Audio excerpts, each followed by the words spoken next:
शुक्लाम्बरधरं विष्णुं शशिवर्णं चतुर्भुजं प्रसन्नवदनं ध्यायेत् सर्वविघ्नोपशान्तये। व्यासं वसिष्ठनप्तारं शक्तै पौत्रमकल्मषम् पराशरात्मजं वन्दे शुकतातं तपोनिधिम्। व्यासाय विष्णुरूपाय व्यासरूपाय विष्णवे नमो वै ब्रह्मनिधये वासिष्ठाय नमो नमः। अविकाराय शुद्धाय नित्याय परमात्मने सदैकरूपरूपाय विष्णवे सर्वजिष्णवे।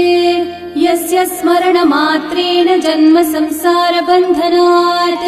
विमुच्यते नमस्तस्मै विष्णवे प्रभविष्णवे। ॐ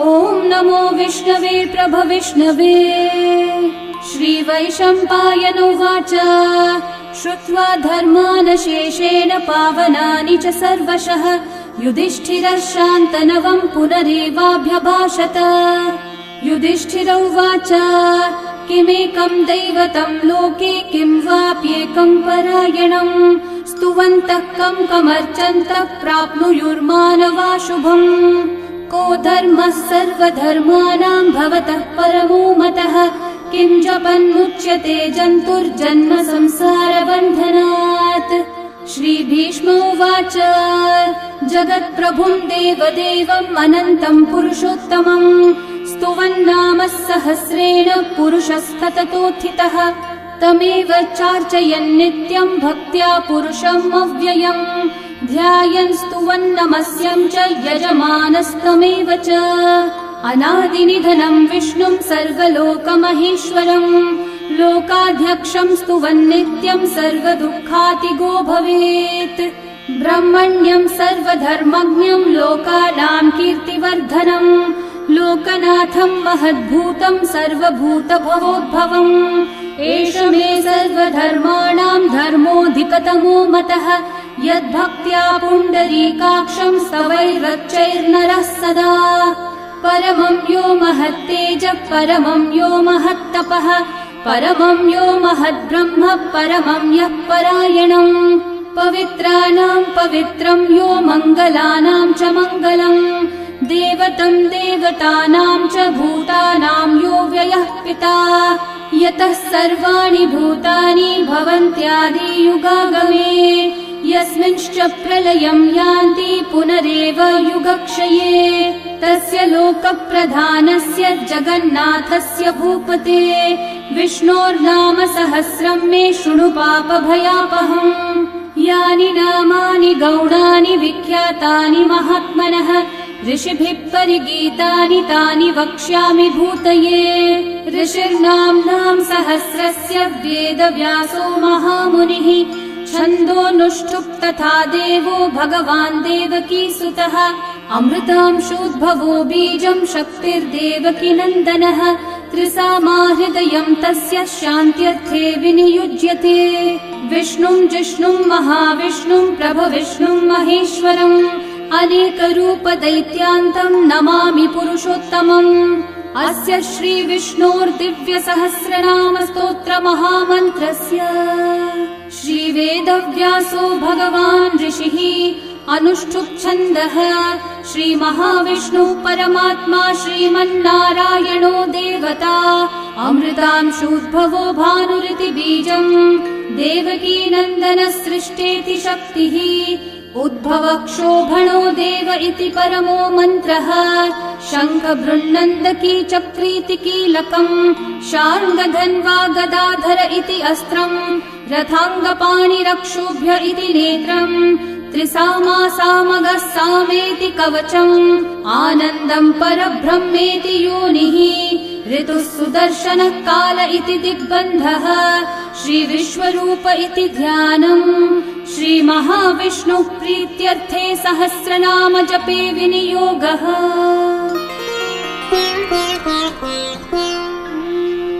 ध्यानम् क्षीरोधन्वत्प्रदेशे शुचिमणिविलसत्सैकते मौक्तिकानाम् माला क्लृप्तासनस्तस्फटिकमणिनिभैर्मौक्तिकैर्मण्डिताङ्गः शुभ्रैरभ्रैरतभ्रैरुपरि विरचितैर्मुक्तपीयूषवर्षैः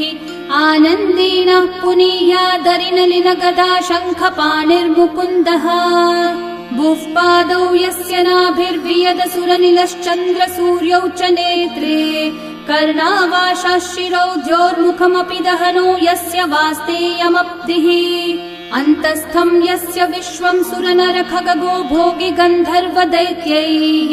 चित्रं रम्यते त्रिभुवन विपुषं विष्णुमीशं नमामि। ॐ नमो भगवते वासुदेवाय। शान्ताकारं भुजगशयनं पद्मनाभं सुरेशं विश्वाधारं गगनसदृशं मेघवर्णं शुभाङ्गम्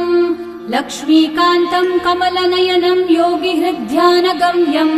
वन्दे विष्णुं भवभयहरं सर्वलोकैकनाथम् मेघश्यामं पीतकौशेयवासं श्रीवत्साङ्कं कौस्तुभोद्भासिताङ्गम् पुण्योपेतं पुण्डरीकायताक्षं विष्णुं वन्दे सर्वलोकैकनाथम् नमः समस्तभूतानामादिभूताय भूभृते अनेकरूपरूपाय विष्णवे प्रभविष्णवे सशङ्खचक्रं सकिरीटकुण्डलं सपीतवस्त्रं सरसीरुहेक्षणं सहारवक्षस्थलशोभिकौस्तुभं नमामि विष्णुं शिरसा चतुर्भुजम् छायायां पारिजातस्य हेमसिंहासनोपरि आसीनमम्बुदश्याममायताक्षम् अलङ्कृतम् चन्द्राननं चतुर्बाहुं श्रीवत्साङ्कितवक्षसं रुक्मिणी सत्यभामाभ्यां सहितं कृष्णमाश्रये। ॐ विश्वं विष्णुर्वषट्कारो भूतभव्यभवत्प्रभुः भूतकृद्भूतभृद्भावो भूतात्मा भूतभावनः भूतात्मा परमात्मा च मुक्तानां परमागतिः अव्ययः पुरुषः साक्षी क्षेत्रज्ञोऽक्षर एव च योगो योगविदां नेता प्रधानः पुरुषेश्वरः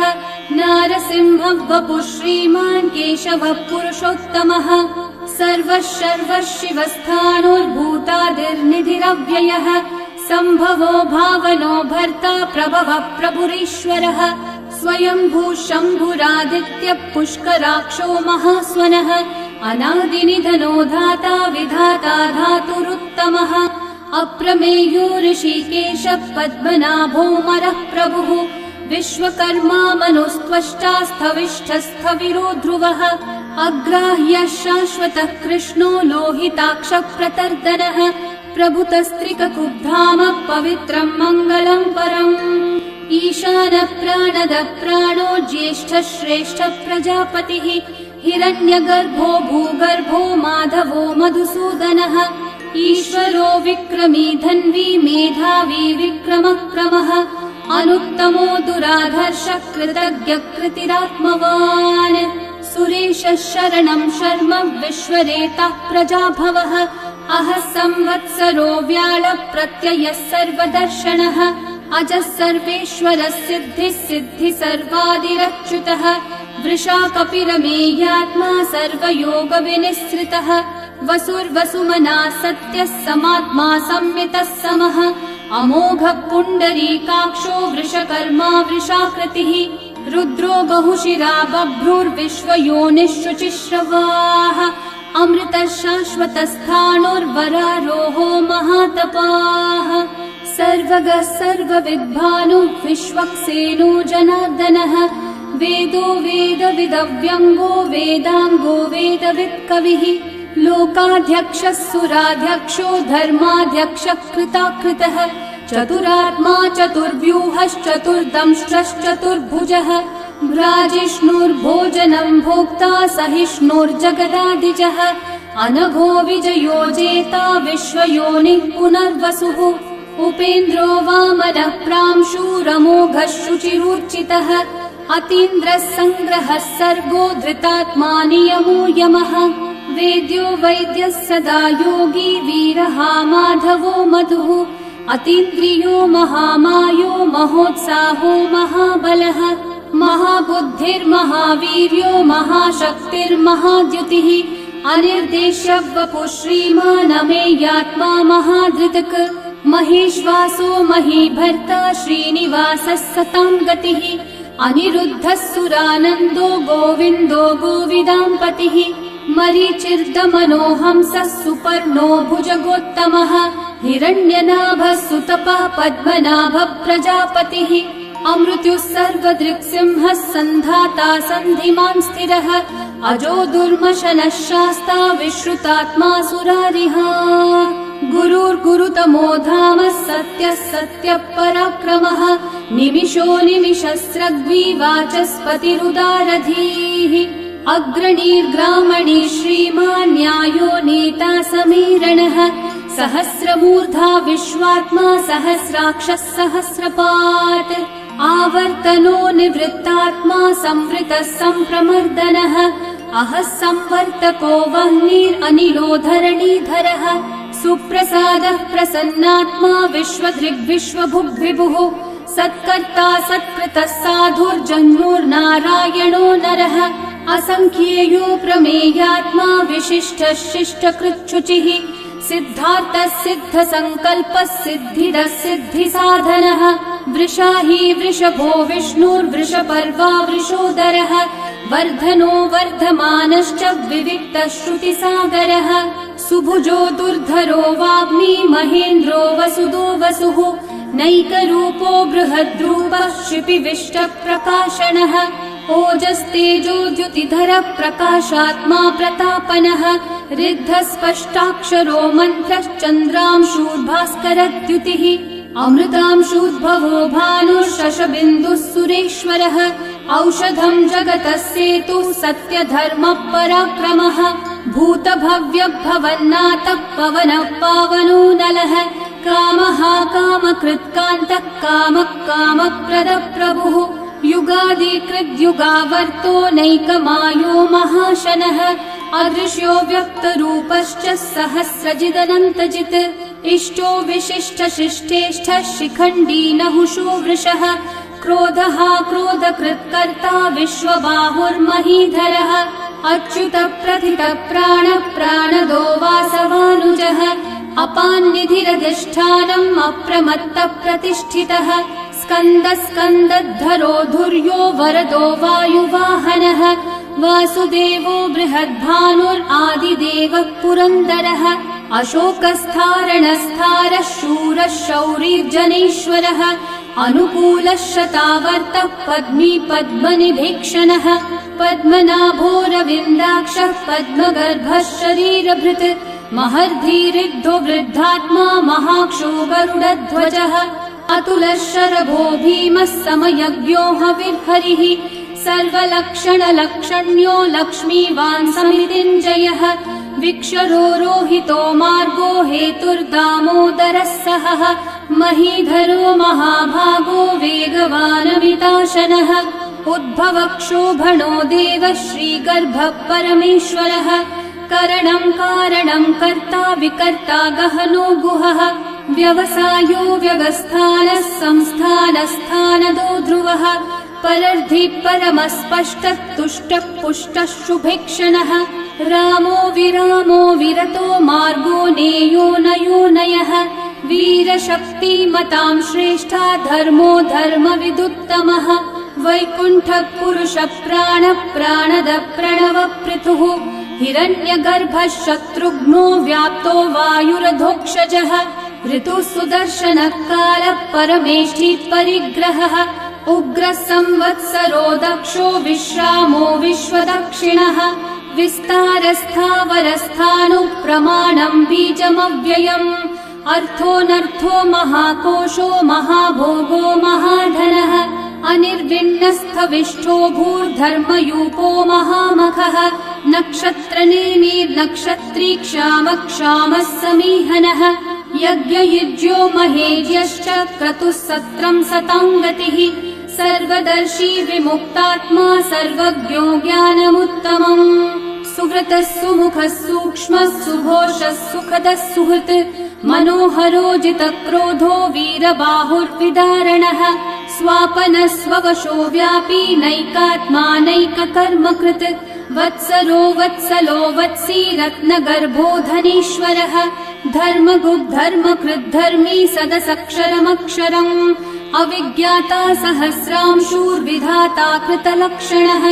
गभस्तिनेमि सत्त्वस्थः सिंहो भूतमहेश्वरः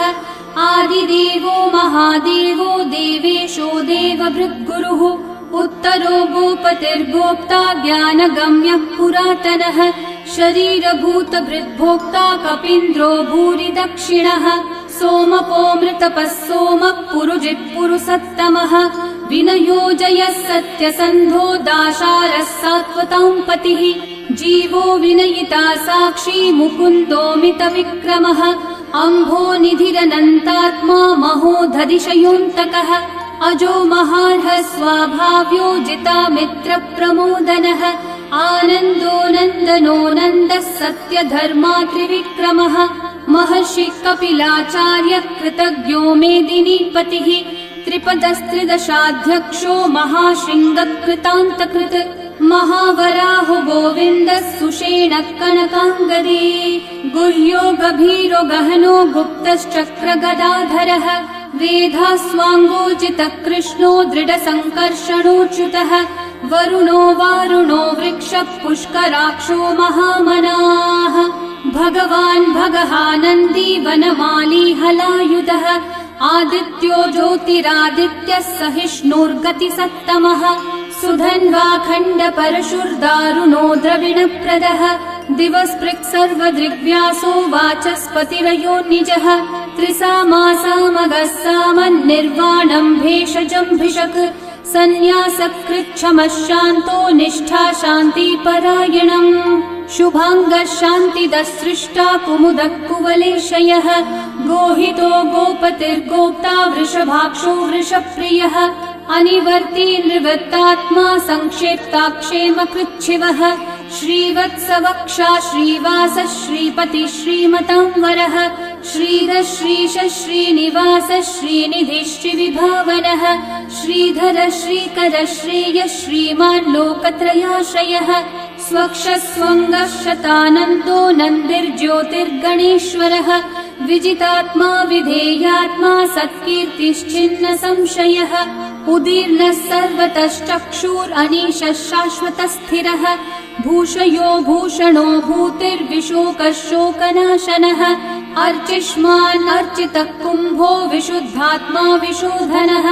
अनिरुद्धो प्रतिरथः प्रद्युम्नोमितविक्रमः कालनेमी निहावीरः शौरी शूरजनेश्वरः त्रिलोकात्मा त्रिलोकेशः केशवः केशिहा हरिः कामदेवः कामपालः कामिकान्तः कृतागमः अनिर्देश्य वपुर्विष्णु वीरोऽनन्तो धनञ्जयः ब्रह्मण्यो ब्रह्मकृद् ब्रह्मा ब्रह्म ब्रह्म विवर्धनः ब्रह्मविद् ब्राह्मणो ब्रह्मी ब्रह्मज्ञो ब्राह्मणप्रियः महाकर्मो महाकर्मा महातेजा महोरगः महाक्रतुर्महायज्वा महायज्ञो महाहविः स्तव्यस्तव प्रियस्तोत्रम् स्तुतिस्तोतारणप्रियः पूर्णपूरयिता पुण्यकीर्तिरणामयः मनोजवस्तीर्थकरो वसुरेता वसुप्रदः वसुप्रदो वासुदेवो वसुर्वसुमनाहविः सद्गति सत्कृति सत्ता सद्भूति सत्परायणः शूरसेनो यदुश्रेष्ठः सन्निवासः सुयामुनः भूता वासो वासुदेवः सर्वासु निलयो नलः दर्पः दर्पदो दृप्तो दुर्धरोऽथा पराजितः विश्वमूर्तिर्महामूर्तिर्दीप्तमूर्तिरमूर्तिमान् अनेकमूर्तिरव्यक्तः शतमूर्तिः शताननः एकोनैकः स वः कः किं यतत्पदमनुत्तमम् लोकबन्धुर्लोकनाथो माधवो भक्तवत्सलः सुवर्णवर्णो हेमाङ्गो वराङ्गश्चन्दनाङ्गदे वीरः विषमः शून्यो घृताशीरशलश्चलः अमानीमानदो मान्यो लोकस्वामी त्रिलोकधृक् सुमेधा मेधजो धन्यः सत्यमेधाधराधरः तेजो वृषो द्युतिधरः सर्वशस्त्रभृताम्बरः प्रग्रहो निग्रहो व्यग्रो नैकः शृङ्गो गदाग्रजः चतुर्मूर्तिश्चतुर्बाहुश्चतुर्व्यूहश्चतुर्गतिः चतुरात्मा चतुर्भावश्चतुर्वेदविदेकपात् समावर्तो निर्वृत्तात्मा दुर्जयो दुरतिक्रमः दुर्लभो दुर्गमो दुर्गो दुरावासो दुरारिहा शुभांगो लोकसारङ्गः सुतन्तुस्तन्तुवर्धनः इन्द्रकर्मा महाकर्मा कृतकर्मा कृतागमः उद्भवः सुन्दर सुन्दो रत्ननाभः सुलोचनः अर्को वाजः सनः शृङ्गी जयन्तः सर्वविजयी सुवर्णबिन्दु रक्षोभ्यः सर्ववागीश्वरेश्वरः महाहृदो महागर्तो महाभूतो महानिधिः कुमुदः कुन्दरः कुन्दः पर्जन्यः पावनो निलः अमृताशोऽमृतवपुः सर्वज्ञः सर्वतोमुखः सुलभः सुव्रतः सिद्धः शत्रुजिच्छत्रुतापनः न्यग्रोधोदम्बरोऽश्वत्थश्चाणूरान्ध्रनिषूदनः सहस्रार्चिः सप्तजिह्वा सप्तैधा सप्तवाहनः अमूर्तिरनघोचिन्त्यो भयकृद्भयनाशनः अनुर्बृहत्कृशस्थूलो गुणवृन्निर्गुणो महान् अधृतस्वधृतस्वास्य प्राग्वंशो वंशवर्धनः भारभृत्कथितो योगी योगीशः सर्वकामदः आश्रमश्रमणश्रामः सुपर्णो वायुवाहनः धनुर्धरो धनुर्वेदो दण्डो दमयिता दमः अपराजितः सर्वसहो नियन्ता नियमो यमः सत्त्ववान् सात्विकः सत्यः सत्यधर्मपरायणः अभिप्रायप्रियार्होर्हः प्रियकृत्कृतिवर्धनः विहाय स गतिर्ज्योतिः सुरचिर्हुतभुक् विभुः रविर्विरोचनः सूर्यः सविता रविलोचनः अनन्तो हुतभुग्भोक्ता सुखदो नैकजोऽग्रजः अनिर्विण्णः सदा मर्षि लोकाधिष्ठानमद्भुतः सनातनतमः कपिलः कपिरव्ययः स्वस्तिदः स्वस्तिकृत् स्वस्ति स्वस्ति भुक् स्वस्ति दक्षिणः अरौद्रः कुण्डली चक्री विक्रमयूर्जितशासनः शब्दातिगः शब्दसः शिशिरः शर्वरीकरः अक्रूरः पेशलो दक्षो दक्षिणः क्षमिनाम्बरः विद्वत्तमो वीतभयः पुण्यश्रवणकीर्तनः उत्तारणो दुष्कृतिः पुण्यो दुःस्वप्ननाशनः वीरः रक्षणः सन्तो जीवनः पर्यवस्थितः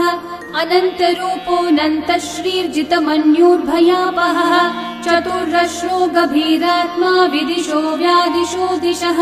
अनादिर्भूर्भुवो लक्ष्मी सुवीरो रुचिराङ्गदः जननो जनजन्मादि भीमो भीमपराक्रमः आधारनिलयो धाता पुष्पहास प्रजागरः ऊर्ध्वगः सत्पथाचार प्राणदः प्रणवप्पणः प्रमाणं प्राणनिलयं प्राणभृत् प्राणजीवनः तत्त्वं तत्त्वविदेकात्मा जन्म मृत्युजरातिगः भूर्भुवः स्वस्तरुस्तारः सविता प्रपितामहः यज्ञो यज्ञपतिर्यज्वा यज्ञाङ्गो यज्ञवाहनः यज्ञभृद्यज्ञभृद्यज्ञी यज्ञभुग्यज्ञसाधनः यज्ञात् कृद्यज्ञगुह्यामन्नमन्नादयेव च आत्मयोनिः स्वयं जातो वैखानः सामगायनः देवकीनन्दनः सृष्टा शितीशः पापनाशनः शङ्खवृन्नन्दकी चक्री शार्ङ्गधन्वा गदाधरः रथाङ्गपाणिरक्षोभ्यः सर्वप्रहरणायुधः सर्वप्रहरणायुध ॐ नम इति वनमाली गदी शार्ङ्गी शङ्खी चक्री च नन्दकी श्रीमान्नारायणो विष्णुर्वासुदेवोऽभिरक्षतु वनमाली गदी शार्ङ्गी शङ्खी चक्री च नन्दकी श्रीमान्नारायणो विष्णुर्वासुदेवोऽभिरक्षतु वनमाली गदी शार्ङ्गी शङ्खी चक्री च नन्दकी श्रीमान्नारायणो विष्णुर्वासुदेवोऽभिरक्षतु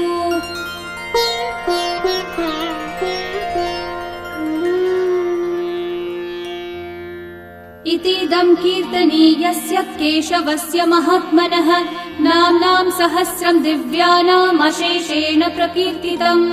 य इदं शृणुयान्नित्यं यश्चापि परिकीर्तयेत् नाशुभं प्राप्नुयात् किञ्चित् सोमुत्रेह च मानवः वेदान्तगो ब्राह्मणः स्यात् क्षत्रियो विजयी भवेत् वैश्यो धनसमृद्धः स्यात् शूद्रः सुखमवाप्नुयात् धर्मार्थी प्राप्नुयात् धर्मम् अर्थार्थी चार्थमाप्नुयात् कामानवाप्नुयात् कामी प्रजार्थी चाप्नुयात् प्रजाम् भक्तिमान् यः सदोत्थाय शुचिस्तद्गतमानसः सहस्रं वासुदेवस्य नाम्नामेतत् प्रकीर्तये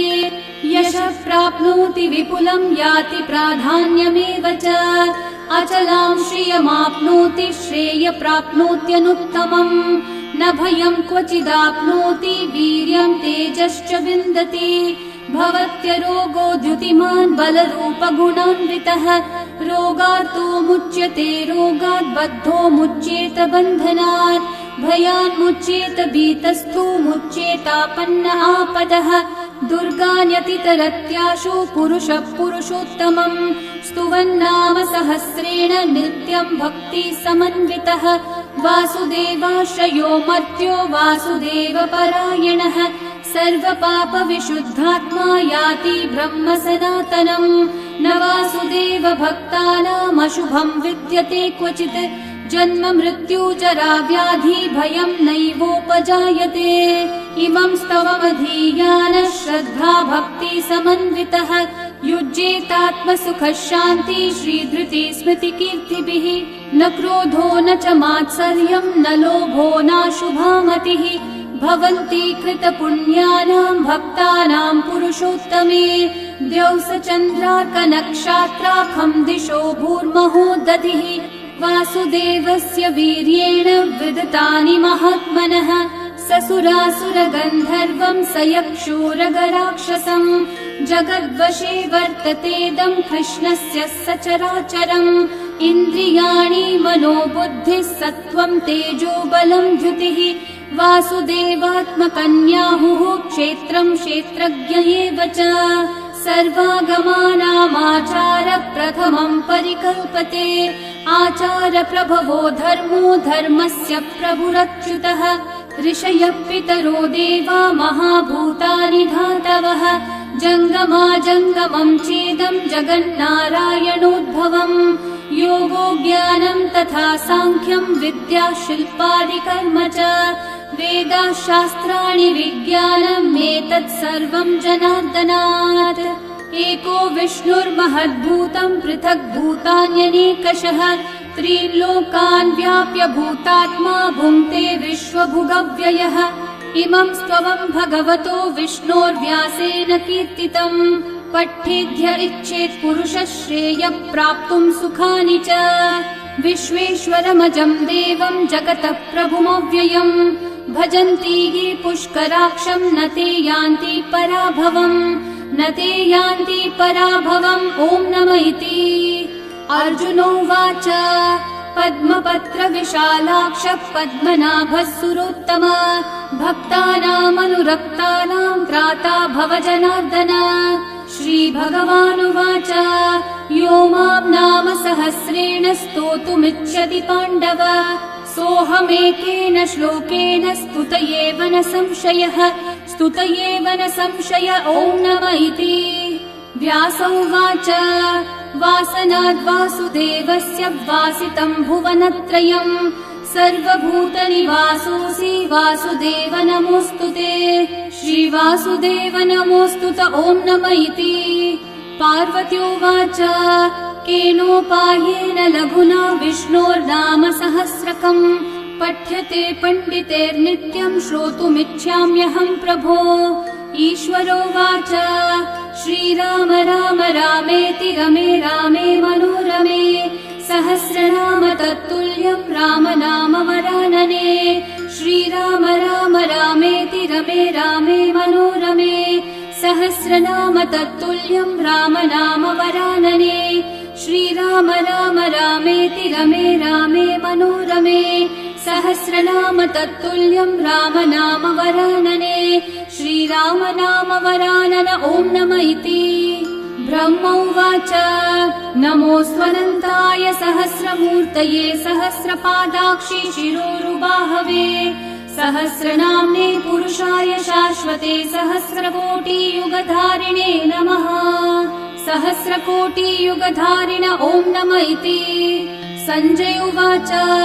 यत्र योगेश्वरः कृष्णो यत्र पार्थो धनुर्धरः तत्र श्रीर्विजयो भूतिर्ध्रुवा नीतिर्मतिर्मम। श्रीभगवानुवाच अनन्याश्चिन्तयन्तो मा ये जनाः पर्युपासते तेषाम् नित्याभियुक्तानाम् योगक्षेमम् वहाम्यहम्। परित्राणाय साधूनाम् विनाशाय च दुष्कृताम् धर्म संस्थापनार्थाय सम्भवामि युगे युगे। आर्ता विषण्णा शिथिलाश्च भीता घोरेषु च व्याधिषु वर्तमानाः संकीर्त्य नारायण शब्दमात्रम् विमुक्तदुःखा सुखिनो भवन्तु। कायेन वाचा मनसेन्द्रियैर्वा बुद्ध्यात्मना वा प्रकृते स्वभावात् करोमि यद्यत् सकलं परस्मै नारायणायेति समर्पयामि। श्रीविष्णु सहस्रनाम स्तोत्रम् सम्पूर्णम्।